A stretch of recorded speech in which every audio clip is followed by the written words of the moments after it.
আসসালামু আলাইকুম। অনেক দিন পরে আসলাম। আমার এর আগের একটা চ্যানেল গায়েব হয়ে গেছে। মানে কেউ একজন রিপোর্ট করছিল।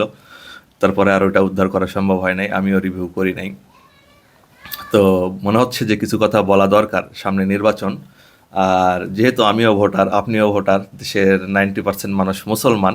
আমাদের এখানে মানে যে মূল যে দ্বন্দ্বের জায়গাটা এখানে দাঁড়ায় গেছে, জামায়াত ইসলামের সাথে অন্যান্য যে দলগুলো আছে, বিএনপি, যে দলগুলো আছে তাদের সাথে মানে মতাদর্শের একটা অমিল দেখা গেছে, সেটা হচ্ছে ধর্মকেন্দ্রিক।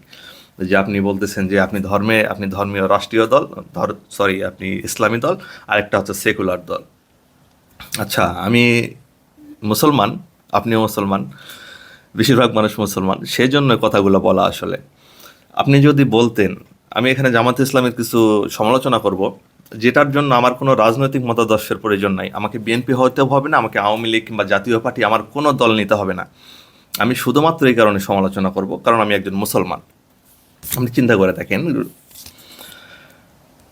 আপনি ইসলামী দল, আপনি রাষ্ট্রে ইসলাম কায়েম করবেন, তার জন্য আপনাকে ভোটে আসতে হবে। এখন এটার জন্য আপনি যে সমস্ত কথা বলতেছেন, আপনি ইসলামের যেই বিষয়গুলোকে ইসলামের ভিতরে নিয়ে আসতেছেন, এটা আপনি ইসলামী দল না হওয়া সত্ত্বেও বলতে পারতেন। আপনার এটা বলা মানে অধিক সুন্দর ছিল যে, দেখেন আমি অন্যান্য যে দল আছে, অন্যান্য যে প্রার্থী আছে, তাদের চেয়ে আমি ভালো, তাদের চেয়ে আমি কম দুর্নীতিপরায়ণ।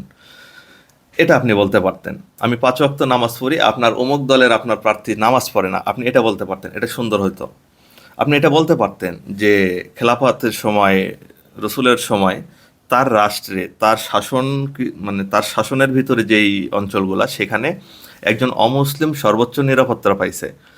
এটা বলতে পারতেন। কিন্তু তার জন্য আপনাকে মানে কি বলবো, হরিবোল বলতে হবে, কিংবা আপনাকে এই মন্দির উদ্বোধন করতে হবে। এগুলো অনেক পুরাতন প্রসঙ্গ। সম্প্রতি যে জিনিসগুলো চলে আসছে, আপনি বিড়ি টাইনে আপনি আরেকজনকে দাওয়াত দিচ্ছেন, দিয়ে বলতেছেন এই ওসিলায় আপনাকে ক্ষমা করে দেওয়া হবে। আমি যদি বলি হ্যাঁ আমি আজকে থেকে তাহলে বিড়ি টানা শুরু করলাম, সরি আমি আগে থেকেই বিড়ি টানি, এখন যদি বলি আমি যে বিড়ি টানতে টানতে যদি আমি ভোটের দাওয়াত দিই, আমার কি জান্নাত কনফার্ম? আমি কি আল্লাহ যদি, সরি জান্নাত কনফার্ম না, আমি বলতেছি যে যেহেতু আল্লাহ সব কিছু ক্ষমা করে দিবে, ক্ষমা করার পর তো জান্নাতি পাওয়া যায় আলটিমেট, তাই না? তো আমি যদি এখন বিড়ি টানতে টানতে যে কাউরে দাওয়াত দেই, তাইলে কি আমার সমস্ত গুনাহ মাফ হয়ে যাবে? সে যদি ভোটটা দেয় জামাত ইসলামকে, দাঁড়িপাল্লা মার্কায়, তাইলে কি আমি জান্নাত পাবো?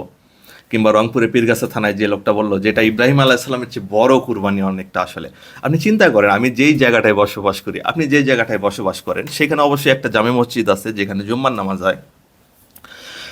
এইরকম উদ্ভট কথা, মানে অধ্যত্বপূর্ণ কথা, আপনি কি সেই জায়গায় আপনি দাঁড়ায় বলতে পারবেন যে আমি আজকে একটা মানে স্যাক্রিফাইস করলাম, এটা ইব্রাহিম আলাহ সাল্লামের চেয়ে বড়? আপনাকে কি ওই মসজিদের মুসল্লিরা কি আপনাকে ওখানে আস্ত রাখবে? রাখবে না। কিন্তু তাকে রাখতে পারতেছে, কারণ তারা একটা বড় দল। তারা এটা বলতেছে, তারা বলে পার পেয়ে যাচ্ছে। কিসের নামে বলতেছে? তারা ইসলামী দলের নামে বলতেছে।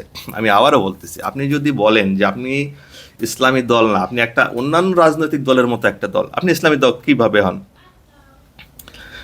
আপনি ইসলামী দল কিভাবে হন সেটা আপনি হয়তো ব্যাখ্যা করতে পারতেছেন, কিন্তু আমি ওই ব্যাখ্যাতে আমি সন্তুষ্ট হইতে পারতেছি না। আমি দেখতেছি যে হচ্ছে ইসলামী ব্যাপার স্যাপারে, যে খেলাফতের যে ব্যাপারগুলা, আমার মতো মূর্খ লোক কখনো রাষ্ট্রীয় সিদ্ধান্ত নিতে পারবে না। আমার পর্যাপ্ত ধর্মীয় জ্ঞান নাই।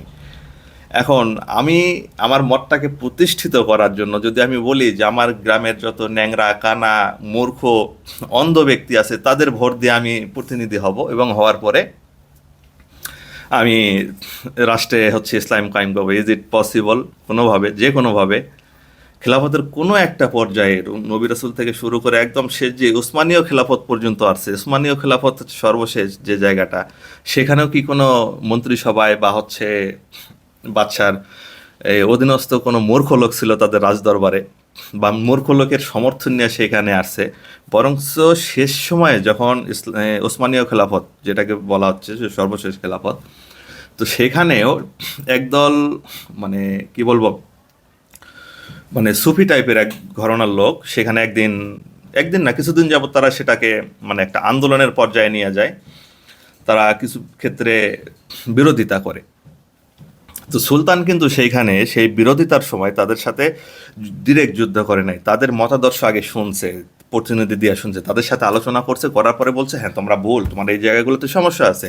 অবশ্যই সুলতানের তরফ থেকেও কিছু ছিল, তাদের তরফ থেকে কিছু ছিল, কিন্তু তাদের সাথে আগে আলোচনা করছে, হ্যাঁ তোমরা এটা ভুল, তারপরে সেটাকে তারা দমন করছে। সুলতান সেই সুবি দলগুলোকে মানে সামরিক মানে সশস্ত্র উপায়ে এটাকে দমন করছে।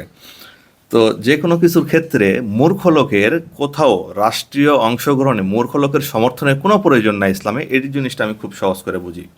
আরেকটা জিনিস, যে সর্বশেষ যেটা ঘটলো হচ্ছে রংপুর পীরগাছা থানায়, যে বলতেছে এটা হলো ইব্রাহিম আলাইহিস সালামের চেয়ে বড় কুরবানি। এটা যদি আমি বলি বা আপনি বলেন 4 রাস্তার মোড়ে দাঁড়ায়, আপনাকে কি কেউ ছাড়বে না। তো আপনার সমর্থনের প্রয়োজন হচ্ছে ওই 12 তারিখটায়, যে 12 তারিখে আপনি ভোটটা দেবেন, দেওয়ার পরে আপনার কার্যক্রম সমস্ত কিছু শেষ। রাষ্ট্রের আপনার কোনো দায়িত্ব নেই, রাষ্ট্র আপনার উপরে কর চাপাবে, বিভিন্ন কিছু চাপাবে, তারপর এটা শেষ। এখন সবারই যেই আমাদেরকে বলতেছে যে আমরা দুর্নীতি মুক্ত করব, আমরা চাঁদাবাজ মুক্ত করবো, ইজ ইট পসিবল কোনোভাবে আমাদের দেশে যদি আমরা নিজেরা ঠিক না হই? আপনি চিন্তা করে দেখেন, একটা গ্রামে বা একটা ইউনিয়নে, একটা উপজেলায় এই যে দলগুলোর কমিটিতে সদস্য কয়জন থাকে, এই যেই সদস্য থাকে তার অন্তত 100 গুণ বেশি থাকে হচ্ছে সাধারণ জনগণ, তাদের হচ্ছে সমর্থনটা দরকার। তো চাঁদাবাজির সাথে কি জড়িত কি এই সাধারণ জনগণ, নাকি ওই 100 কমিটির লোকজন সদস্যরা? ওরাই জড়িত, ওরা যে কোনো দলের। এখন ওরা কি আমাদেরকে কোনোভাবে এটা থেকে আটকাইতে পারবে? ওরা কখনোই আমাদেরকে এখান থেকে আটকাইতে পারবে না, যতক্ষণ পর্যন্ত না আমরা সচেতন হব। আপনি কি শুনছেন? আমি অন্য দলের কথা বাদ দিচ্ছি, আমি যেহেতু বলতেছি যে জামাত ইসলামী দল বলতেছে, তাদের জন্য আমি বলতেছি। তারা যদি ইসলামী দল না বলতো তাহলে আমি বলতাম না, আমি বলতাম যে হ্যাঁ তারা অন্যান্য সেকুলার দলের মতো দল। এখন আমি মনে করি ওরা সেকুলার দল, ওরা শুধুমাত্র ধর্মের এই জায়গাগুলোতে ভাঙ্গায়া খাচ্ছে। এখন ভবিষ্যতে কি হবে সেই জায়গায় যাতে আসি।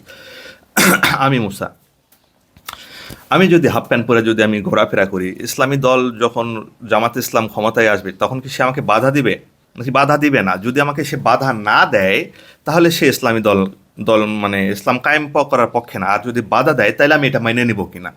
যখন সে আমার জন্য ভোট চাচ্ছে, আমার হাফ প্যান্ট পরা লোকের কাছেও ভোট চাচ্ছে, তারা হিন্দু লোকের কাছে ভোট চাচ্ছে, সবার কাছে ভোট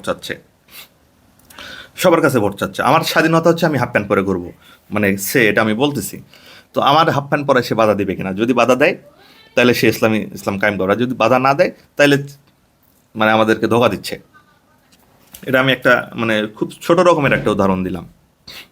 আরেকটা ব্যাপার হলো, যদি আমি কম্প্যারিজমে যাই, যে কম্পেয়ার করি যে দুইজনের মধ্যে কে, তো সেখান থেকে যদি আমি বলি যে স্বাধীনতার পর থেকে আমাদের দেশে যতগুলো রাজনৈতিক দল ক্ষমতায় আসছে তাদের মধ্যে সবচেয়ে সুন্দর মানে ধর্মচর্চার ক্ষেত্রে কাউকে বাধা দেওয়া হয় নাই, সেটা একমাত্র দল হতে পারে বিএনপি। এখন জামাত হইতে পারে আরও ভালো, হইতে পারে, যার তারা যেহেতু রাষ্ট্র ক্ষমতায় কখনো যায় নাই, তারা এর থেকে ভালো হইতে পারে। কিন্তু এই ভালোর ভিতরে একটা ছোট্ট একটা ফাঁকি আছে। ফাঁকিটা কি দেখেন, আপনি যখন, আমি ব্যক্তিগতভাবে মনে করি জামাতে ইসলামের যেই চেইন অফ কমান্ডার আছে, তাদের যে নেতারা আছে, এরা অনেক বিদ্যাবুদ্ধি সম্পন্ন এবং অনেক চতুর, এবং তারা রাষ্ট্র পরিচালনার জন্য তাদের অভিজ্ঞতা নাই কিন্তু তারা এটা করতে পারবে, এই বিশ্বাসটা আমার কাছে আছে। কারণ তারা শিক্ষিত, তারা অনেক লেখাপড়া করে, যে লোক লেখাপড়া করে এই লোক অনেক কিছুই করতে পারে। তার অভিজ্ঞতা না থাকলে সে এটা শুধরাই নিতে পারবে। কিন্তু বিপত্তিটা কোথায় বাঁচবে জানেন? জামাতে ইসলামের যতগুলো সমর্থক আছে তার মধ্যে 2% হচ্ছে ধর্মীয় বিদ্বান, তারা ধর্মীয় শিক্ষা তাদের ভিতরে আছে, তারা এটাকে মানে ভিন্নভাবে হয়তো উপস্থাপন করে মানুষকে ম্যানুপুলেট করে, বাট তাদের ভিতরে এটা আছে। কিন্তু বাকি 97% যে লোকজনগুলো আছে তারা আছে ধর্ম অন্ধের মধ্যে। তাদের ভাষ্য হচ্ছে ভোট দিলে তারা হচ্ছে একটা ভালো কাজ করলো। ভোট ভালো বা খারাপ এটা ভিন্ন কথা, আমরা সেকুলার রাষ্ট্রে আছি, আমাদের গণতন্ত্রের ভিতরে আছি, আমি গণতন্ত্রের জায়গা থেকে কথা বলতেছি যে এটা কার জন্য কেমন। তো ওরা যেটা করবে, 97% লোক যেখানে ধর্মান্ধ, সেখানে শত শত মবের সৃষ্টি হবে। কীরকম? বলবে যে মুসা হাফ প্যান্ট পরে বগুড়া শহরে ঘোরাঘুরি করতেছে, এটা হচ্ছে মানে অনেকে করতেছে, এটা আপনি বন্ধ করতে পারবেন না। আপনি অনেকগুলা বর্তমান পৃথিবীতে যেখানে ইন্টারনেট সংযোগ আছে সেখানে আপনি কাউরে দমায় রাখতে পারবেন না। তো এখানে যেটা হবে, যখন আমি আপনার বিরুদ্ধে দুইটা কথা বলবো, আমি যখন দুইটা কথা বলবো, ওই দুইটা কথার প্রেক্ষিতে এই অন্ধ লোকজনগুলা বলবে যে ওরে মারা ফরজ হয়ে গেছে, ওর বেঁচে থাকার কোনো মানে অধিকার নাই পৃথিবীতে। এটা ওরা বলবে, বলার পরে কি করবে, একটা একটা করে হামলা করবে। এই হামলাগুলো কারা করবে জানেন? ওই সমস্ত ধর্মান্ধ সমর্থক যারা, যাদের কাছে ধর্মের কোনো বিদ্যা নাই, যাদের ধর্ম শিক্ষার উৎস হচ্ছে ওই সমস্ত নেতা। কোন নেতা আমি আপনারে বলি, বজলুর রশিদের মতো লোকজন, তারপর হচ্ছে আরও কয়েকদিন, এই যে কোকুর নাম নিয়ে যে ইয়া করলো, লোকটার নাম ভুলে গেলাম আমি, এই সমস্ত লোকজন। তো এই সমস্ত লোকজনের একটা হাতিয়ার আছে, কি বলবে জানেন? যে আপনারা হাসরের মাঠে কার সাথে আপনারা উঠতে চান বলেন? আপনি কি মির্জা ফখরুলের সাথে উঠতে চান, নাকি মুফতি, এই কি এর নাম ভুলে গেছি, তো একজন মানে ওয়াজ করে তার সাথে উঠতে চান? এখন তো লোকজন চিন্তা করবে, হ্যাঁ মির্জা ফখরুলের সাথে আমি কেন উঠতে যাব, সে তো এই তার মুখে দাড়ি নাই, টুপি নাই, কোনো কিছু নাই, আমি আমি তো এই হুজুরের সাথেই আমি উঠবো। এই পর্যন্ত ঠিক আছে।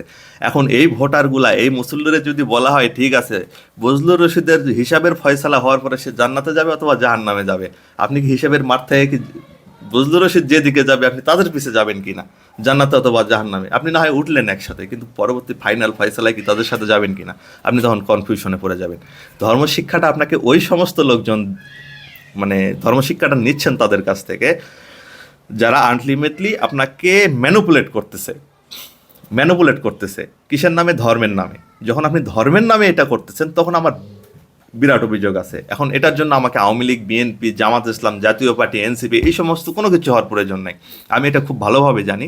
আমার মূল্য এদের কাছে বড়জোর 12 তারিখ পর্যন্ত যখন আমি ভোটটা দিব, ভোটটা যখন আমার দেওয়া শেষ, তখন আমার এখানে আর কোনো কাজ নাই, আপনারও এখানে আর কোনো কাজ নাই। তারপরে যেটা শুরু হবে, আমি যেটা বললাম যে জামাত ক্ষমতায় আসলে এই জিনিসটা হবে যে অমুক এটা করছে, গ্রামের বহু মানুষ এটা করতেছে, দেশের বহু মানুষ এইসবের সাথে সম্পৃক্ত, জামাত ইসলাম স্বয়ং সুদের সাথে জড়িত, তাদের সুদভিত্তিক প্রতিষ্ঠান আছে, এটা কোনো সমস্যা নাই। কিন্তু গ্রামে একজন লোক যখন মানে সুদের সাথে সম্পৃক্ত হয়ে যাচ্ছে, তখন আপনি তার বাড়িতে আক্রমণ করবেন কেন জানেন? আপনি বলবেন যে এই আল্লাহর শত্রু, এ সুদে সুদে দিচ্ছে, এ আল্লাহর শত্রু। কিন্তু আপনি যে একটা সুদভিত্তিক প্রতিষ্ঠান পালতেছেন, এটা কোনো সমস্যা নেই, এটা কোনো সমস্যা নেই। আমি শুধুমাত্র জামাতের কথা এই কারণে বলতেছি, কারণ আপনি আপনার নামের সাথে ইসলাম জড়ায় রাখছেন। এখন আমার ইসলাম আপনার ইসলামের সাথে মিলতেছে না।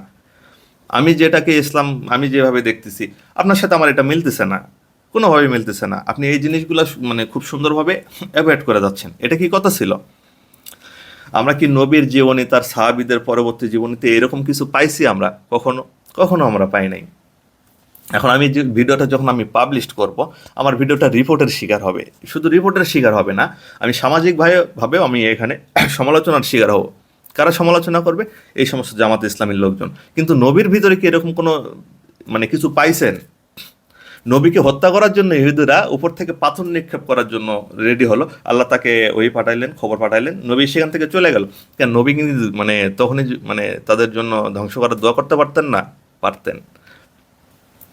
তিনি কি তাদেরকে পরবর্তীতে উহুদবাসীকে ক্ষমা করে দেন নাই? উহুদ এখন পৃথিবীর সবচেয়ে উর্বর মাটি, অথচ উহুদে এই নবীর দাঁত শহীদ হয়ে গেছে। উহুদবাসীরা নবীকে কি পরিমাণ মারছে! আপনি কি জামাত ইসলামের কোনো কর্মী এরকম মার খাইছে? খাওয়ার পরে আপনি বলতে পারবেন যে আমি তাদেরকে ক্ষমা করে দিলাম, অথচ আপনি বলতেছেন যে আপনি ইসলামী আদর্শ। ভাই আপনি যেটাই হন, শুধুমাত্র ধর্ম নিয়ে সাধারণ মানুষকে ম্যানিপুলেট করেন না, মানুষকে বিভ্রান্ত করেন না। এই সমস্ত মানুষ যখন হাসরের ময়দানে আমাদেরকে জিজ্ঞাসা করা হবে যে ভাই, যে মুসা তুমি এই যে পাপগুলা করছো, আমি তখন বলবো আমি শয়তানের ধোকায় পড়ে করছি। কিন্তু আপনাকে যখন বলা হবে যে মুসা তুমি এইটা কেন করছো, তখন আপনি বলবেন যে আমি আমার জামাত ইসলামের অমুক প্রার্থী বলছে যে এই কুরবানি হচ্ছে সবচেয়ে বড় কুরবানি। আপনি কি বলবেন যে পূজা মণ্ডপে যে আমার প্রসাদ খাওয়া আমার জন্য ঠিক ছিল? বলবেন?